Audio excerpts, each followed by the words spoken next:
Hi everyone, I am the spiritual seeker. I am an independent researcher, numerologist, and member of Black Space Asania. You can subscribe to our YouTube channel for more conversations and reflections inspired by the philosophy of Black consciousness. We previously gave a biographical summary of Frantz Fanon's intellectual and political life and read through the two forwards, one by Zaudin Sada and the other by Homi K. Baba.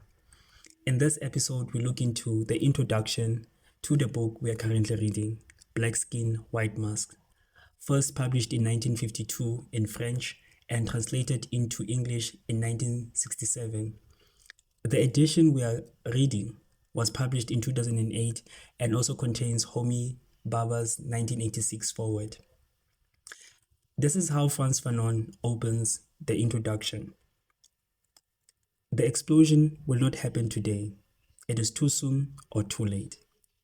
I think the explosion he refers to can be read in different ways, as what Fanon himself refers to as the leap, or as what Louis Althusser refers to as an accumulation of circumstances, or an accumulation of contradictions, resulting in a ruptural unity.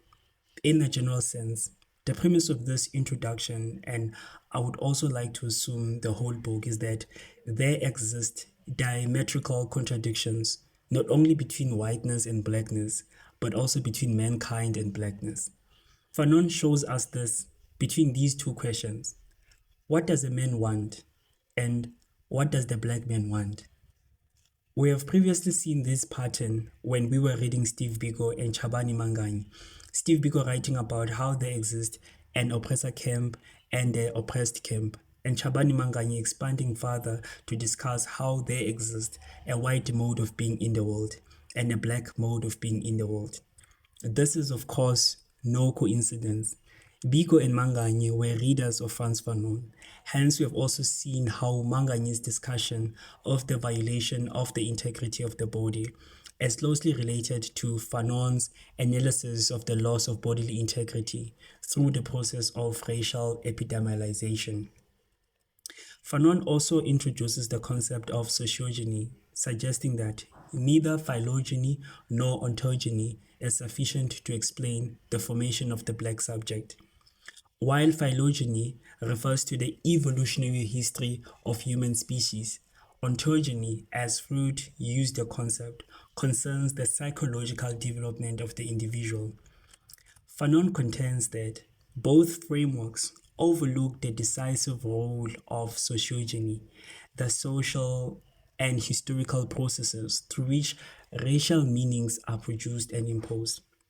This is to then say that under colonialism, the black subject is not formed solely through a biological inheritance or individual psychic development, but through a racialized social and symbolic order that positions blackness as inferior.